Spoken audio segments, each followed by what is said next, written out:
Um, Good afternoon, everyone, and welcome to today's Lunch and Learn. I'm excited to have Angela and James W. Mitchell, co-founders of Love Intentionally, with us today.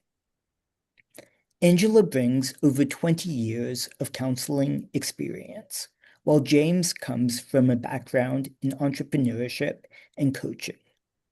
Together, they've built a practical, proven framework to help couples stay deeply connected while pursuing ambitious goals. In today's session, they'll show how the same skills you use to build your business, vision, strategy, and culture can be applied to strengthen your relationship. Their work is especially relevant for founders and builders who want success at work and at home. Please join me in welcoming Angela and James. Awesome. Thanks, Ravi. Everybody, it's great to be with you. Great.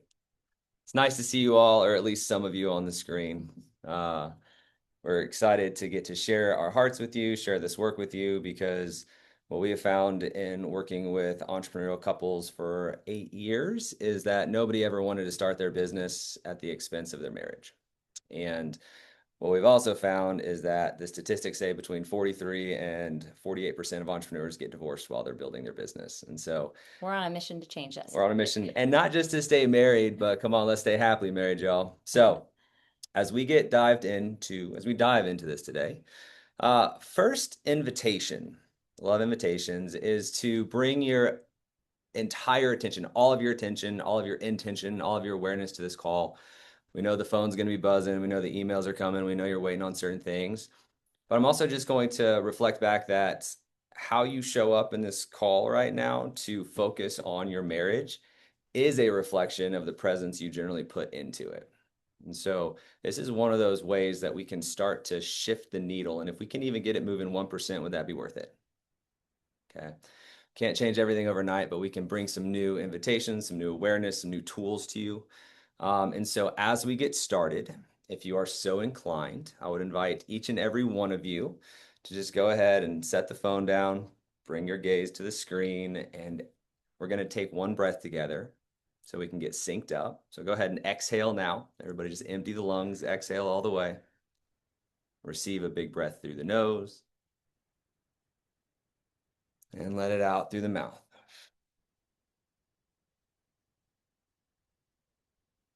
Now, great. Hopefully that feels better. The breath is always a great place to get settled back. So one of the things that we hear a lot is like in this marriage, like we just need another date night, right? But you don't actually want another date night. You want to sit across from your spouse and feel the same spark you had before the business started to take up so much space. Or sometimes in the busyness of life, right, and work and all the things, people think like, well, we just need a little weekend getaway, right? And what we found is that those can be great in the short term, right? But then you get back home and you get back to life and you get right back in the same patterns again. And so we found that these are ways we're going to be teaching you today that can help you sustain that connection, build and sustain it in the midst of a busy normal life. So we're not just living for the next vacation or date night. And anybody here ever said like we just need better communication, right? Yeah. Yeah.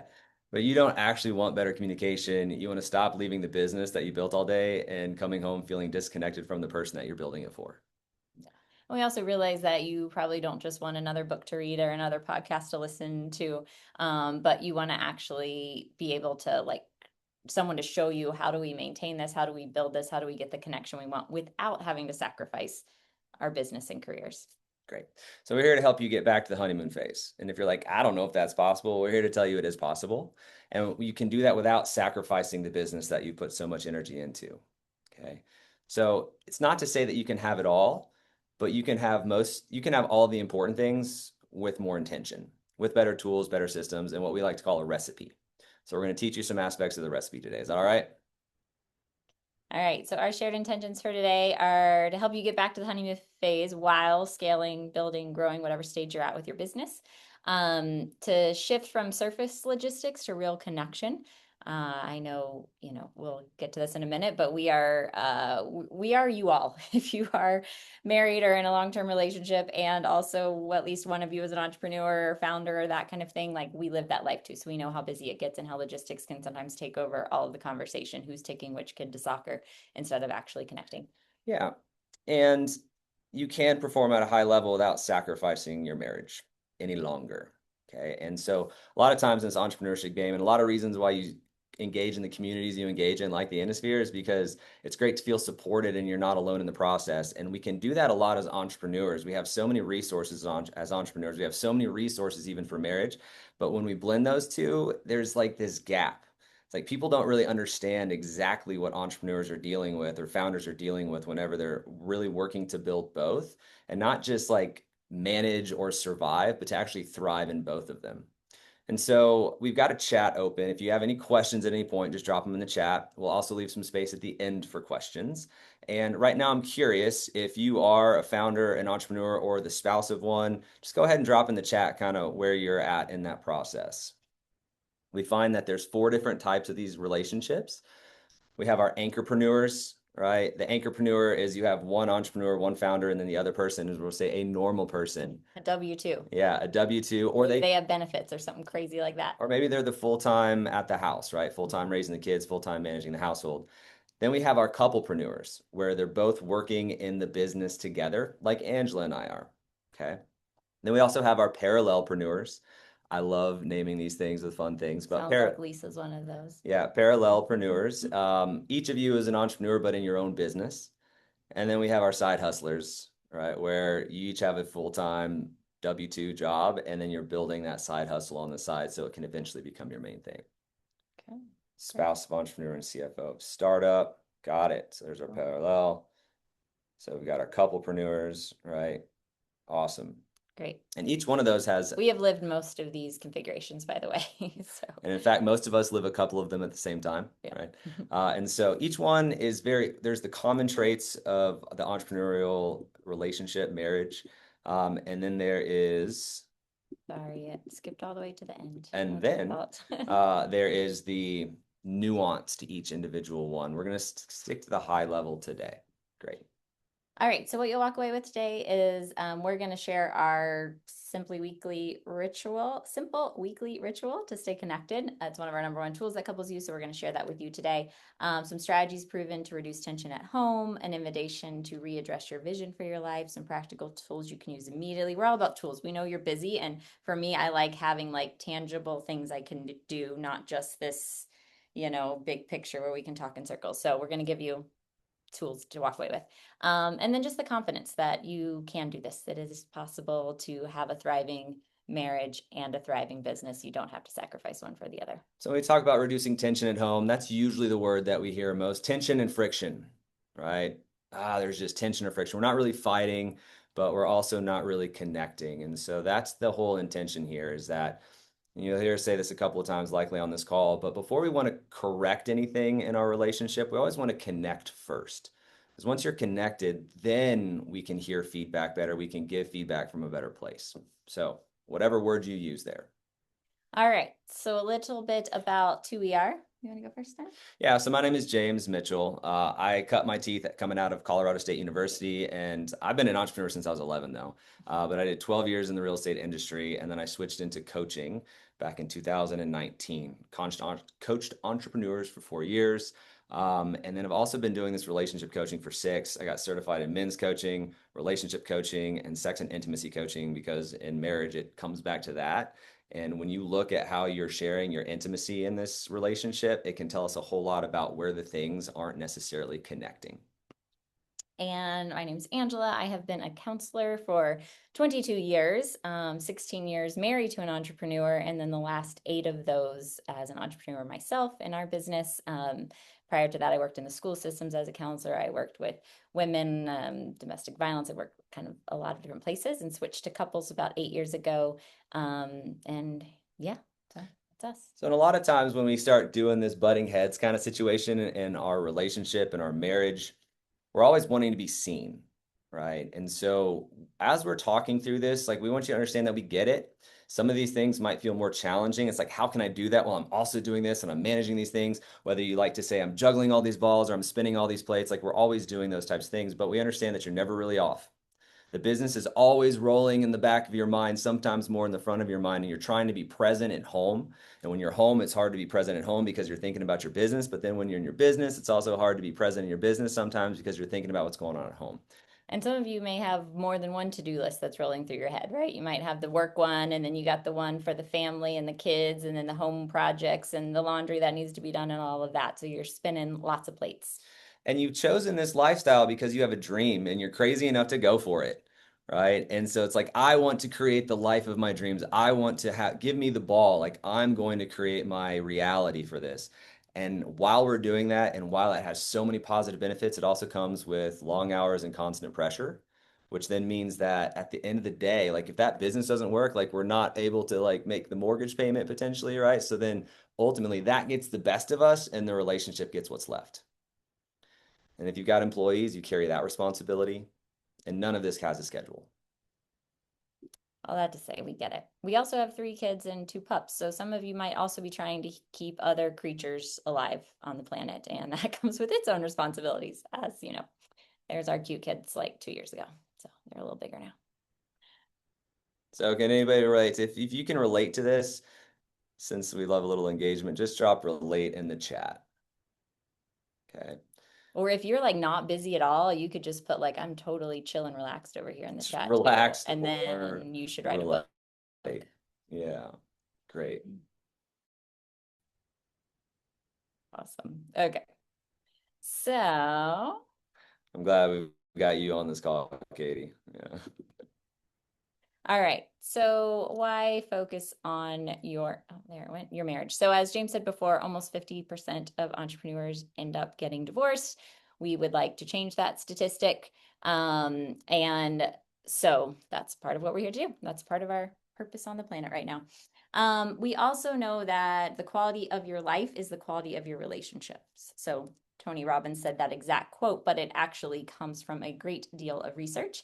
Harvard did an 80-year study. It's one of the longest longitudinal studies. And what they found basically is what these statistics are all summing up is that when we looked at various factors of your life on your, happiness and longevity and health and wealth and all of these things, people that reported having high levels of relationship satisfaction, obviously marriage being the most important one because it's the person you spend the most time with, rated higher on all these areas than people that had poor quality in their relationship. So it really does impact all the areas of our life, our health, our longevity, our wealth, all of those things. And if anybody's heard, one of the greatest, like the most important partnership that we have when we're creating our business is our spouse. That is our greatest asset, the greatest leverage. It's either going to be the rocket fuel for what we're wanting to create, or it's going to be the drag on it. All right. So as you know, we really see these as we see a healthy relationship as being the rocket fuel, like James said, so that marriage stability when things, and you may have felt this before. I know we have for sure. When home feels solid and we're solid and things are running smoothly on that front, then it allows me to show up in my business as a mom, as a friend, all these other places in life more fully, right? I'm able to show up as my best self in those other areas when we're solid and home is solid, right? If there's tension here and I'm distracted by that, then often it is taking my energy and my focus from these other areas.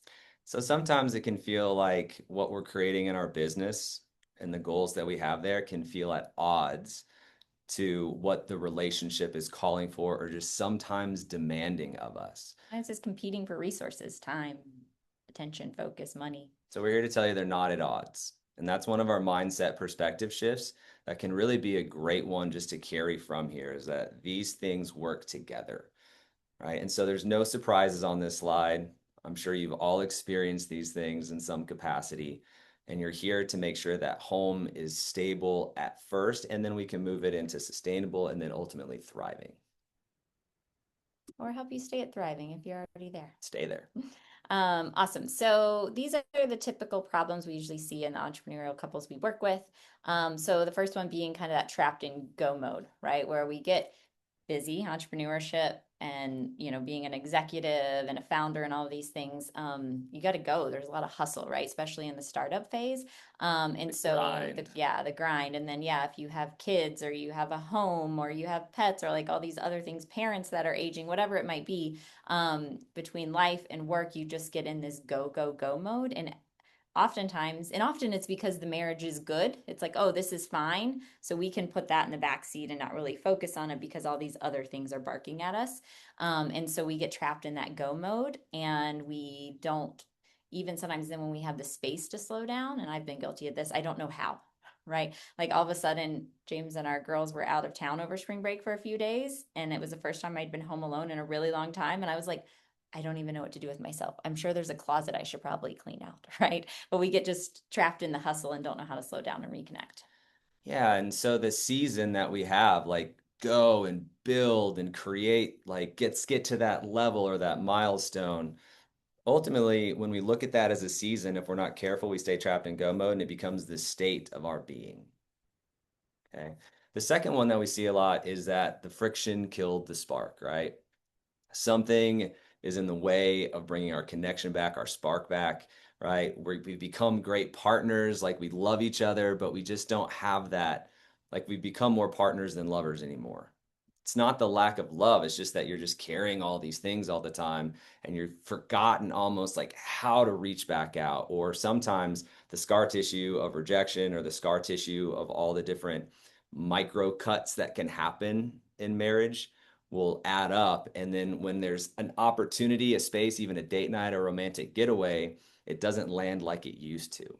And really the, you know, biggest killer of connection is stress, right? And who doesn't experience more stress than someone doing all these, spinning all these plates we talked about, right? And so when we're stressed, we can often, you know, I know for me, become a little more snappy or not as present when we are together. And those little things over time can just build that gunk up. And I get sharp.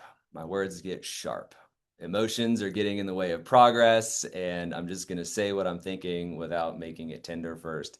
And then all of a sudden, we're now talking about that sharpness instead of like the greater things that are actually causing that to exist. And when I'm overwhelmed, I tend to take things personally and be more sensitive. So he gets sharp and I get sensitive. And you could see where this doesn't really create a very connective pattern. So great for couplepreneurs, right? Yeah. So, and then the big one that we really see is the we'll get to it later, right? So somebody's recognizing that something's off here. The other person's like, we're fine. You almost kind of take for granted this lifelong commitment that you've made with each other. We've made it through all these other things. Like you'll be there whenever I've got time for you.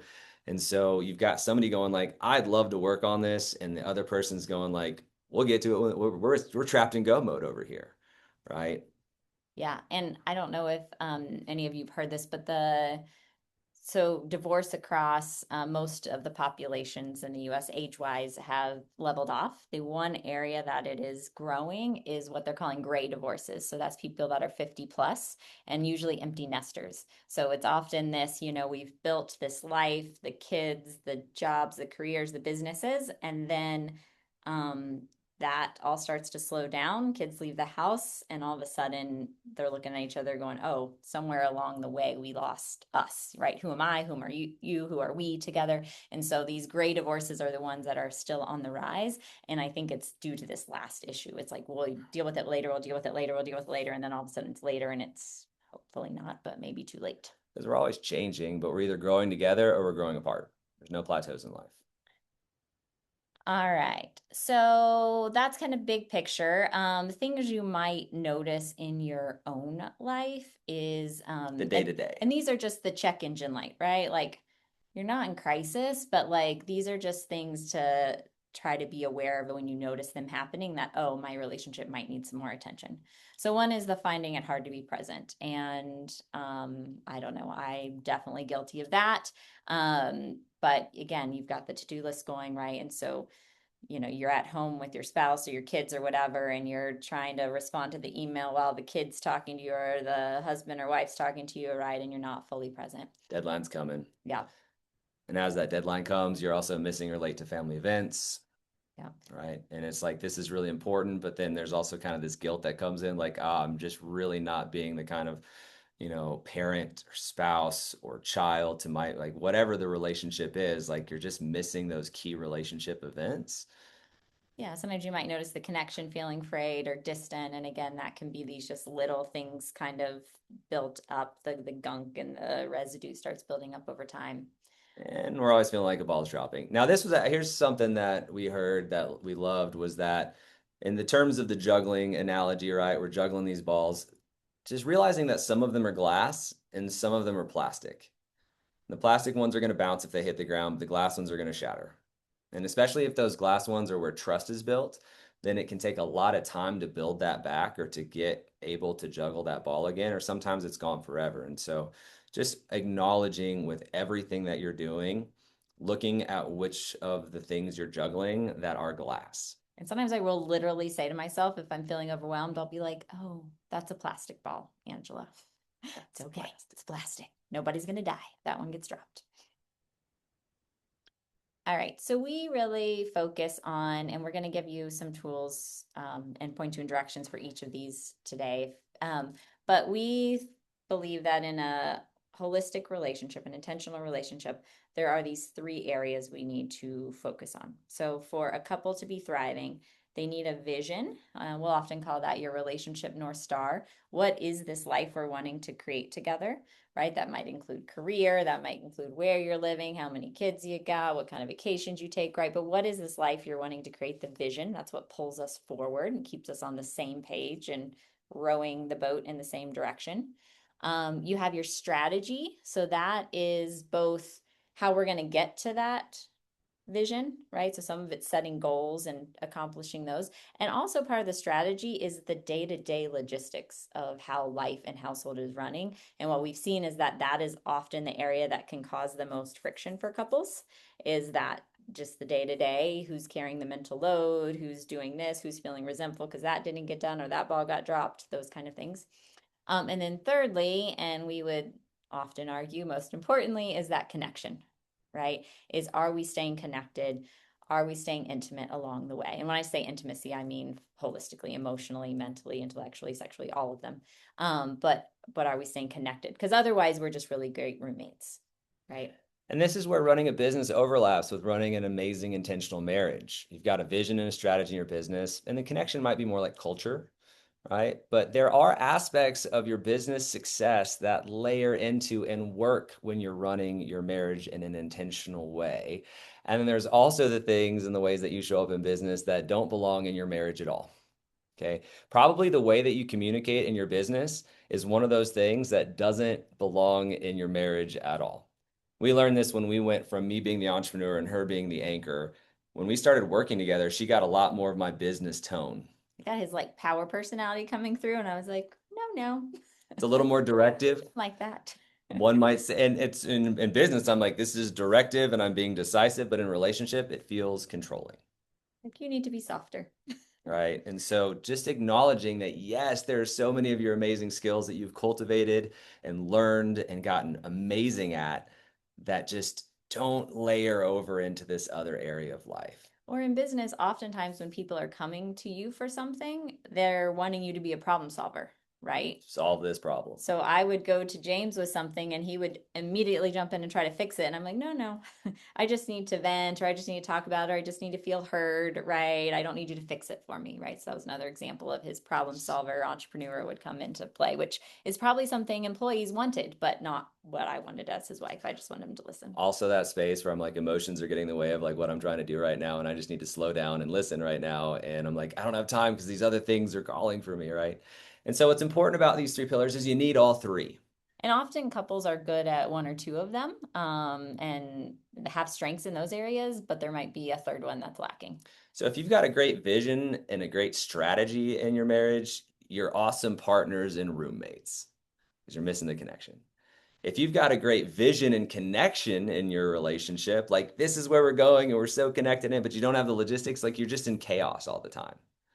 Right. And then if you have a great strategy and you have a great connection, so your day-to-day is running smoothly and you love each other, we're connected, right? You just end up staying stuck on the hamster wheel, not actually moving anywhere. There's no vision pulling you forward. Yeah. So we need all 3 of them. Don't worry, we've got tools for all. Okay. So we're gonna hit you with some quick win strategies. Okay. So this is where James mentioned before, but anytime we're working on something in a relationship, we want to connect before we correct. Okay. So that's why we're starting with this, the connection piece. And these are just some quick wins. We tried to come up with simple things you could do that could increase the connection Like at a home. pressure relief valve. Yeah. So having one protected weekly ritual. We're going to share one with you in a little bit here.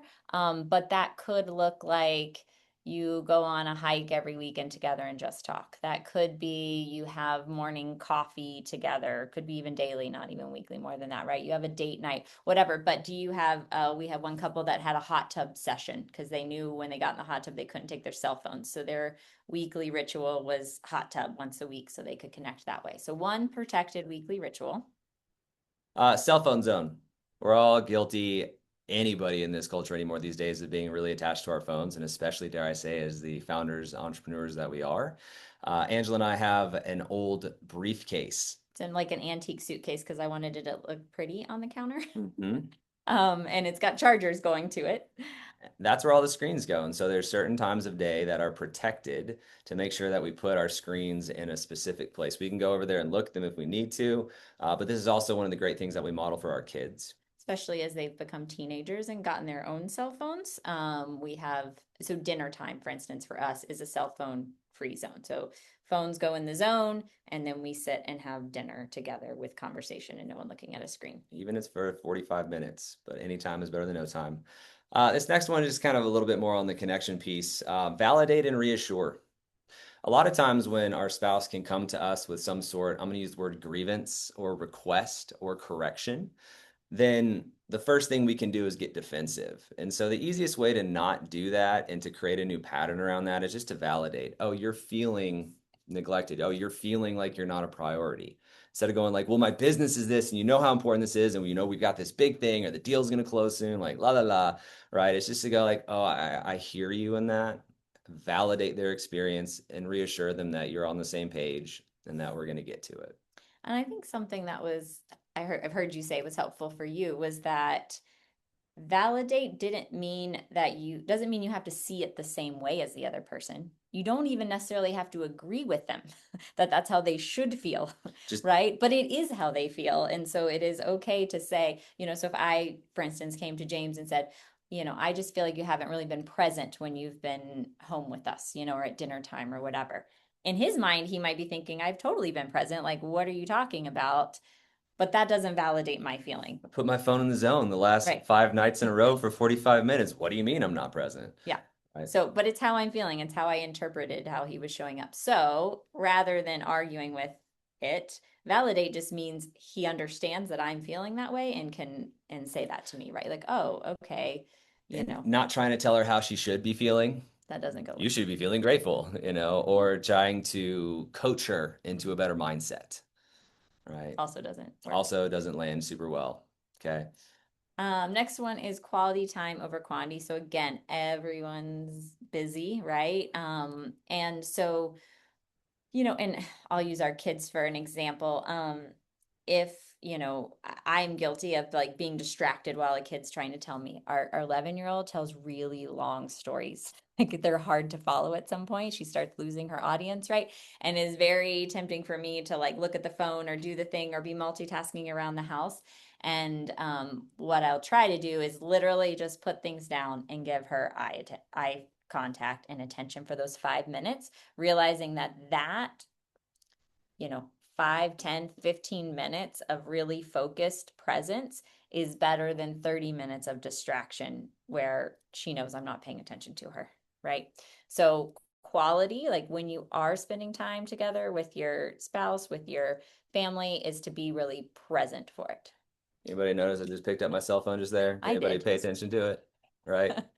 Just like that. Yeah. Okay. So focus on being really present in the quality of time. And I think especially with kids, you can even like make a big deal about it. Be like, let me put this down. I want to give you my full attention, right? Or if you're in the middle of something, say, give me 1 minute because I want to finish this so I can give you my full attention, right? And then they actually feel like you're seeing them and appreciating them. And those are two of the three aspects of connection. So when we look at that pillar of connection, to define it, it's each of you feeling seen, each of you feeling appreciated, and each of you feeling desired. And if you don't have feeling seen and appreciated, then desire doesn't exist. If you want more appreciation, if you want to feel more appreciated, give more appreciation. If you want to feel more seen and heard, make sure to be the one that goes first to see and hear. And one of the simplest ways to do that, and this research showed that with anybody, kids, employees, spouses, anybody else in your relational family, There's this magic ratio. 5 to 1. If everything that's coming out of your mouth is telling them what they're doing wrong, does anybody know somebody in their life that's always just telling them what they're doing wrong? Nag, criticize. Yeah, they never notice when I'm doing something great, but they just always want to tell me when I'm doing something wrong. Like, and that, like, think about what that does and like the kind of relationship that's available there. So when it comes to your spouse, yeah, dad. Yeah, exactly. Thanks, Ezra. Like, we don't like that, right?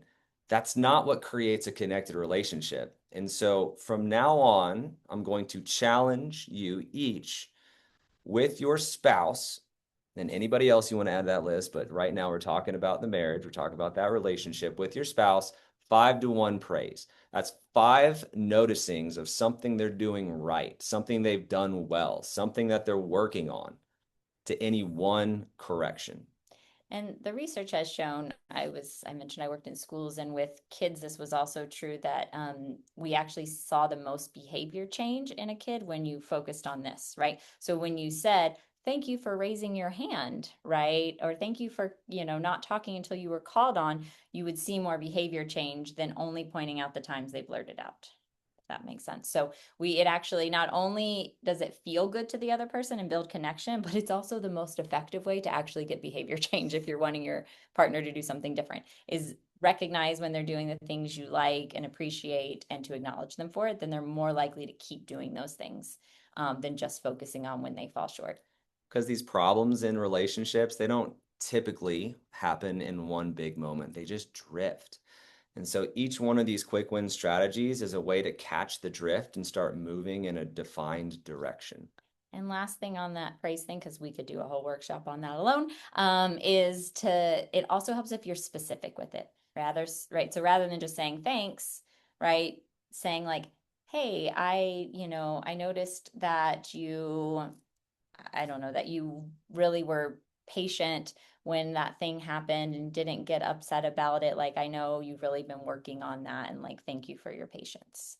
Right? So being specific with the praise. I noticed you picked up a little extra of our load at home because I got a surprise that made me stay at work late. Okay, great.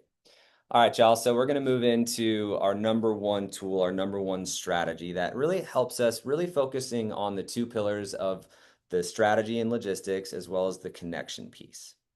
Okay.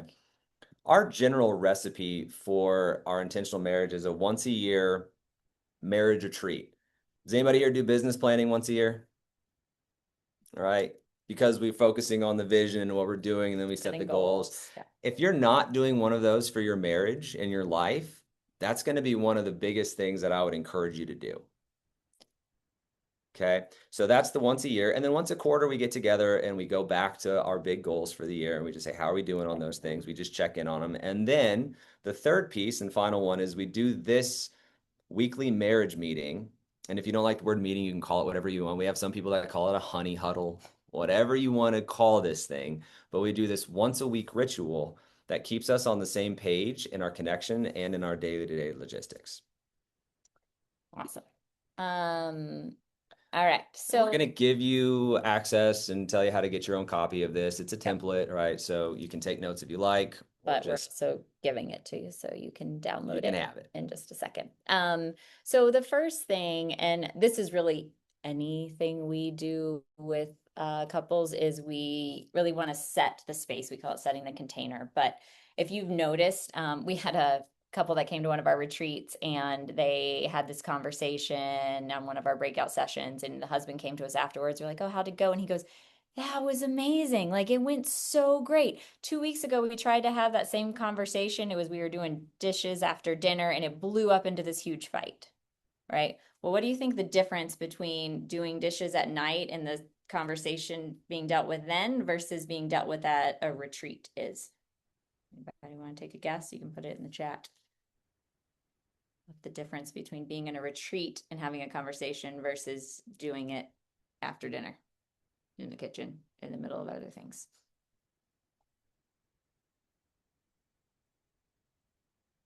Going once.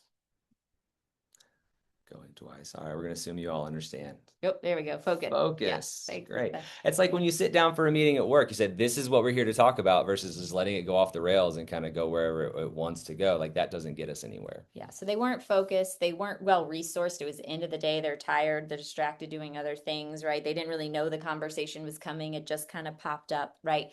Whereas if we sit down and we go, okay, this is a time where we're going to talk through this and our intentions are to connect here, to find a solution, whatever they might be, right? But anytime we kind of set that space, the conversation tends to go much better. So for this meeting, we set ours once a week. Ours is on Sundays. You could pick whatever day works for you. You could pick a specific time, Tuesdays at 9, whatever it is. But we also try to do it at a time that, again, like I said this word a minute ago, but well resourced. So when we're not tired and hungry or have had a couple glasses of wine or whatever. We want to be like fully present at our best. So we do ours usually Sunday morning while the kids are being lazy or maybe still sleeping in.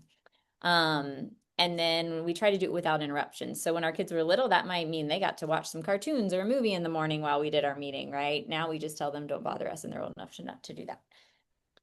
And then like we did on this call, just settle into the space. A lot of times we just move so fast. And if we just slow down a moment, take a breath together, right? That's going to allow us to bring our presence to what's the task at hand. And then we can go back to playing whack-a-mole later.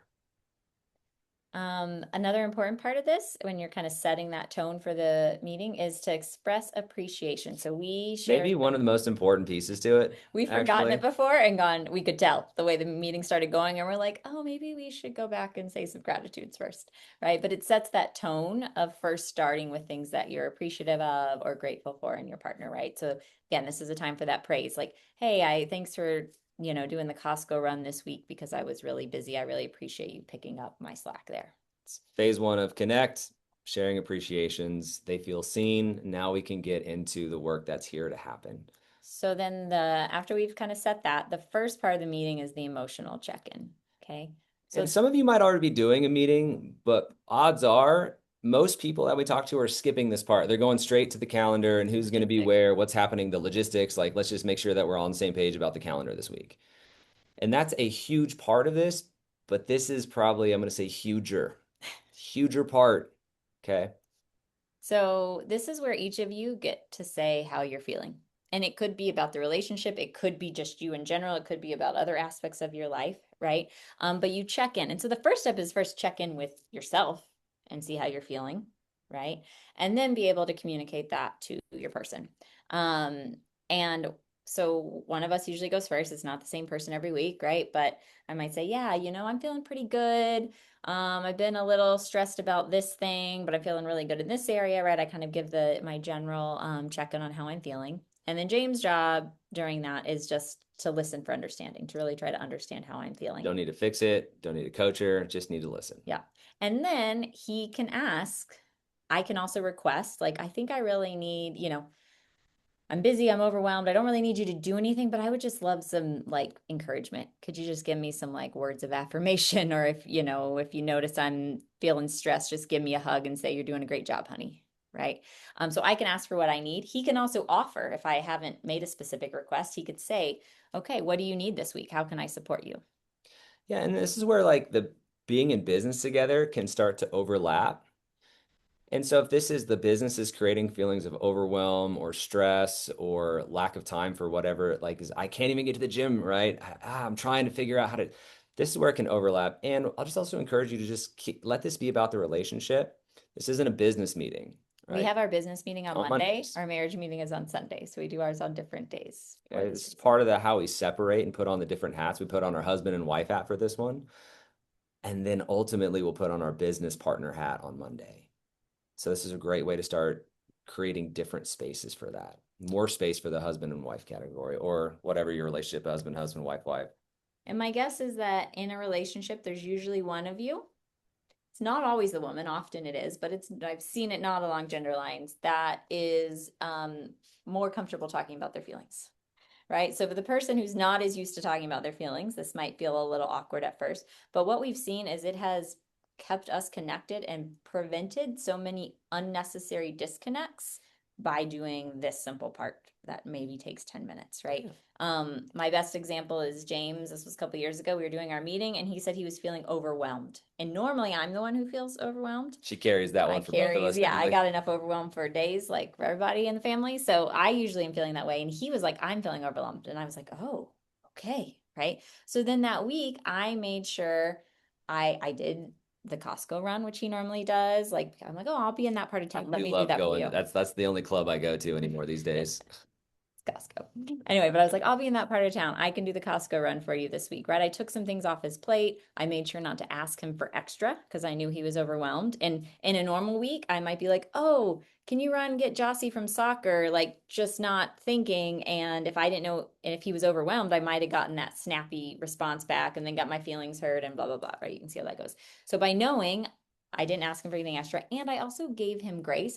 You ended up not needing it, but I made a mental note. Oh, if he is a little extra, if he's a little short with me this week, he's just stressed. It's not about me. I'm not going to take that personally, right? Yeah, wouldn't that be nice, right? If the other person just was like able to make sure like when that stuff comes up, she was able to say, "Oh, that's just about him. It's not about me." Right? So we don't take them as personally, which is one of those 4 agreements, but also one of the hardest ones of the 4 agreements. All right. So we do the emotional check-in and then we get Now we can get down to business. Logistics, yeah, like Wendy said, they're a massive part of family life, but we've put the emotional connection first, and that's going to prioritize the right things. Now that we're connected, we can get into this structure without it being such a tension point. Always. And this is where we want to, so we look at our calendar coming up, right? And This is when we bust out our phones. yeah, this is where we get technology involved, right? And we look at the calendar and what are the activities we have going on this week and who needs to drive who where and those kind of things, right? The logistics. And we also, this is a chance for us to put in the calendar and prioritize the things that we say are most important to Our us. big rocks. Because it is very easy to say that family time and time in nature and all these things are really important to me. And then you look at my calendar and I don't have those things in there, right? Or that my relationship is really important to me, but we don't have any time for just the 2 of us during the week, right? So this is where we really strive in an intentional relationship to have our calendar reflect our values and our priorities, right?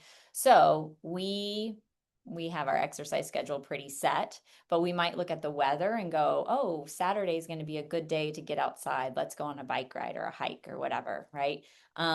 We schedule time for us to connect. So we do actually schedule intimacy. I know some people have a reaction to that. We've worked with clients that are like, oh no, that just like takes I just up want it to the be spontaneous spontaneous. of it. That's not sexy. Come on. I'm always like, Long-term marriage does not work like that. yeah. And so For most. what we have found is that we will put that in the calendar. We schedule one time a week and it is scheduled for intimacy. There is no pressure for that intimacy to be sex. It could be like, let's just sit on the couch and snuggle or give each other massages or have a talk in the hot tub or whatever. Okay. It can be different types of intimacy, but a time for us to just really connect and bring our full presence to each other. Yeah. People that are avoidant of doing that usually comes for one of 2 reasons. One, they don't want to feel the pressure. And so that's where hey, take the pressure off. This is just time for us to be together, right? And share an intimacy. The other one is that it's like, it's not sexy, right? And what's less sexy than scheduling sex is actually not having any. Right? You put your dentist appointments in there, you can put your sex in there, and it's something that you can grow to really enjoy over time. There's this thing between spontaneous and responsive desire. Spontaneous is what we always see in the movies. It's what we had when we first started and got together. It's what that original like Dopamine driven. spark. Yeah. And the longer that we're together in these lifelong partnerships, these lifelong marriages, the more responsive desire has a space for us. It's like, I'm busy, I'm overwhelmed, I've got these things. But when we slow down and get into that space, set the container for it, then we give our desire an opportunity to respond to that, and we To can watch it arise. grow, to arise. Great. Yeah. So There's that we could do a whole workshop on that too. But and we do. So we have all of these things on there. Don't skip any of them. And what's really great about this is when you go through the template, it's not you coming up with it. It's not you saying it's time we talk about this, or I'd like to talk about this. You're like, oh, this is just the next Angela and thing. James said we had to talk about this. This It's is on the next template. thing on our list. Okay. And so this is going to be all of our logistical pieces. And then at the bottom, there's the old business. Like, what's still kind of going on out there? And then lastly, and these for us generally go pretty quick. We spend most of our time on those first two, is financials. I'm the CFO in our family. I pay the bills, but sometimes I need to, you're welcome, consult him if it's a bigger purchase, or how do we need to, move this money around or whatever. So if I need to check in with him, anything. And then longer term goals. So this Living Our Best Life sheet is something we come out of our annual retreat with. It's our one pager of goals we have for the year. We have 13 different sections that we go through between family, social life, Health, our community, spirituality, religion, right? So all of those things go in there, and then we create our top 3 focuses from each one, and that's what goes on that. So this, we don't always have stuff every week, but it's like, do we need to do anything towards those longer term goals? If one of the goals for this year was a family trip to Hawaii, then like maybe I need to book plane tickets or something this week, right? So it's just, is there anything on our longer term goals that we need to address this week? So those Right. usually go fairly quickly. So and that is it. That's the weekly ritual. Okay.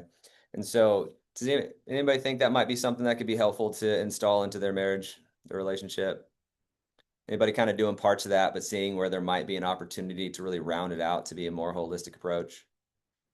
Right. And what I love about that thing, I'm the guy, I don't like the logistics. Like, I'm just like, it's like nails on a chalkboard to me. Right. She's our organized Opposite brain, attract. the Checks type out. A. But what I love about it is that when we do that, it puts all of it into one condensed space. And this is now creating more space for our relationship, more space for the enjoyment, more space for our business, because we're not touching in every single day. Anytime we talk, it's always about logistics. Now it's really getting funneled into this place. And then when something changes in the week, then it's a lot easier to just move the needles and tweak the dials to make sure that we can fit it in. Yeah, so not only I feel like does it help us avoid disconnect that could have been avoided with that emotional check-in, helps the week run more smoothly, and we're more efficient with our week, which does allow us more time for the things that are important. And then just also like the bandwidth mental load piece of it. Like after our meeting, if I know everything's like figured out, then I don't feel like I'm still having to track all those things because they've already been figured out. So for me, the mental load that decreases by our meeting, there's been weeks where we haven't had it. We really try not to skip it, but something came up. I went to my grandma's funeral in Ohio, right? And we didn't get to connect on Sunday. And so I end up feeling a little off the rest of the week. Like, wait, who's doing what's the meal we're having, what kid's going where, when are we doing this, right? Did you pay that bill, right? Like it just can get the mental load stays much busier when we haven't figured it out. And one more thing I'll say on that too, kind of like scheduling sex. One person's like, yes, this is going to be awesome. Let's do it. Let's make this a ritual in our relationship. And the other person's like, the last thing I want is another meeting, honey. Like, what are you doing? Right. And so that's where I'd say just label it what you want to label it, the weekly ritual. And that's something that can come up. And so what I love about this approach is that there's something for everybody in there. For me, the first couple of years that we did this thing, it was well, when are we going to schedule sex? I'm like, I will sit through this whole meeting. This is reward. That was the reward, right? And so it's figuring out what everybody's going to get out of it. For another couple, it was being able to have a place to talk about finances. Yeah. For another couple, it was able to talk about their dreams, right? And so putting these things into that space and making sure that it's working for both of you. And that's why we don't want to skip any steps. So yeah, so this QR code will take you to our school community where it's free. We have a bunch of resources. So grab your phone, do a little thingy right now. So it's going to have you just create a little account. It's all free. And when you get in there, it's in the classroom. Yeah. So you'll have the weekly marriage meeting. It's a free thing in the classroom. It also has a video going through it describing it. So if your spouse or person is not on this and you want to show them, they could watch the little videos. There's also in there a free one that's Sex for Busy Couples. So That's our again, that's connection. focus more on the intimacy side of things. There's also a free visioning exercise in there. So anyway, there's just some free tools for all the different areas in there. And it's natural for friction to come up in any one of these. The vision, we've done vision. We do a mastermind for couples, and we did the visioning the last 2 times. And that one caused a lot of friction for people. Somebody's like, I've stopped dreaming because every time I want to talk about dreams, that person's a wet blanket on it, right? And so then they're like, but I just want to stay, rooted in reality. So just understand that some friction, tension can come up around these, but it already exists. And so this is a way for you to start moving through those. A tool to move through it. And the Sex for Busy Couples, I just want to say the tagline for that is how to get busy when you're too busy. I'm really happy and proud of that one. So give it a shot. Again, it's a template. You just follow the instructions. So again, you don't have to be the one that's necessarily creating it. You're just getting to show up for it. And if you feel like any of this is going to create any sort of tension, friction, if you're finding resistance in yourself, or if you're like, this is amazing, I want to do this, and then you get that resistance from your spouse, give us a call. This QR code is for a free call with us. 30 minutes. We just hop on. We get to walk through whatever those roadblocks are, get you set up in a better way to make these things work better, faster, so they can become something that sticks. These are like medicine instead of medication. Medication you just take indefinitely. But the medicine that we want to bring is that once you have these systems installed into your relationship, then they can sustain. So you can stay continuing on the path towards the greater vision because you've all got a greater vision. Yeah, so great. So this QR code, you can book a free call with us. We'd love to chat, help you get unstuck, or if you want to bring your person on the call, ideally, 2 of you could come on the call and we could help you talk through anything or give you some ideas, give you a tool, whatever is helpful. And then we also have a book and a podcast that are both called Married and Magnetic. So you can find lots of tools and things there. And these are designed, they speak specifically to the entrepreneurial relationship. Where at least one At of least you is one of you is the entrepreneur. So Married and Magnetic is a toolbox. It's got all sorts of tools depending on where you're at.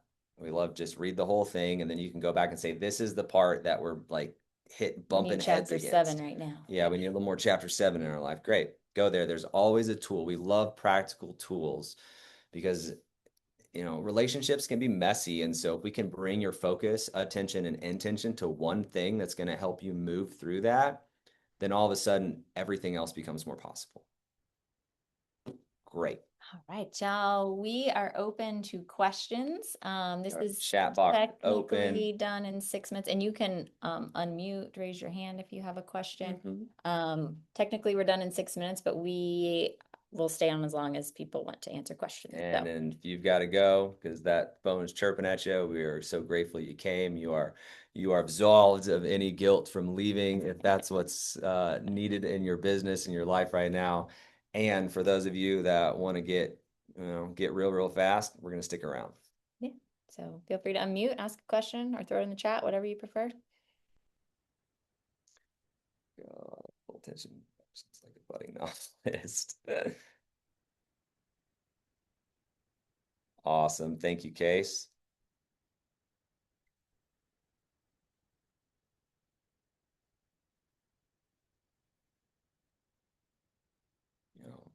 Awesome, Wendy. Thank you. Yeah. Could you talk briefly about the 5-to-1 praise rule again? Yeah. So what they found, We usually get this question. I don't think, There it is. well, kind of. Okay. The 5-to-1 praise to correction ratio. So interestingly, they did this research on kids around behavior change, and they call it like positive behavior support. And they found with kids that the kind of magic ratio is to acknowledge and praise 5 times for every correction you're going to give. And that was the thing that helped behavior change be most effective, as well as helped maintain a healthy relationship between the parent or teacher or whoever the adult was and the child. Then the Gottmans, who've done a ton of marriage research over about 30, 40 years, also found that that was the healthy relationship or the healthy ratio for couples. That couples that had 5 positive interactions to every one like negative or corrective conversation were much healthier and happier together. So it's interesting. It turns out it doesn't really matter what age you're at, that ratio seems to hold true. So that just means that we want to, with our person, have 5 positive interactions, right? It can be a thank you, expressing appreciation. It can be a hug, I'm grateful for you, whatever, those kind of things. For everyone, like, hey, I'd like you to do this differently, right? Because if we have, a lot of the I'd like you to do this differently, that person can start to feel nagged, criticized, not appreciated, right? All the things. It's also another way to think about it is kind of like a bank account, right? If you're putting, $1 in the bank account is every positive, then when you need to make a correction or a request and you're taking something out, if you're doing 5 to 1, you're still growing your wealth, right? If you don't praise at all and then you try to make a correction, you're going in the negative, right? Yeah. So did Well, that help? it does. Thank you. Yeah. And the easiest way is to say I noticed. So Right. yeah, this is kind of a It's- model you could use for it. And just to stick with number one, I noticed. Because you could always just go, thanks. Right. Oh, I saw you did that. Thanks. Or you could say thank you. I noted. Or you could say, I noticed you did the thing that I've been asking of you, and I really appreciate it. Or I noticed you went out of your way to do that to be helpful. Thank you so much. Right. It just land better. Great question. What else we got?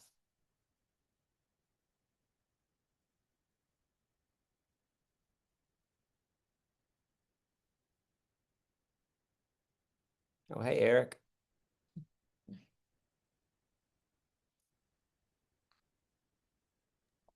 No. Any other Yeah, ways? good. And just sent you a message. I gotta go, but it was great to see you guys. Thanks. You too. You too. Thanks, Eric. Yeah, yeah, good work. Yeah. See If- ya. Thanks. Oh, if there's no more questions, we might end a minute early. Right. But yeah, thank you guys so much. That was really informative. I appreciate you taking the time to do this. So Yeah, thank you. Yeah, and if people have more personal questions, you can just reach out to us. We're pretty easy to find on social media, Love Intentionally.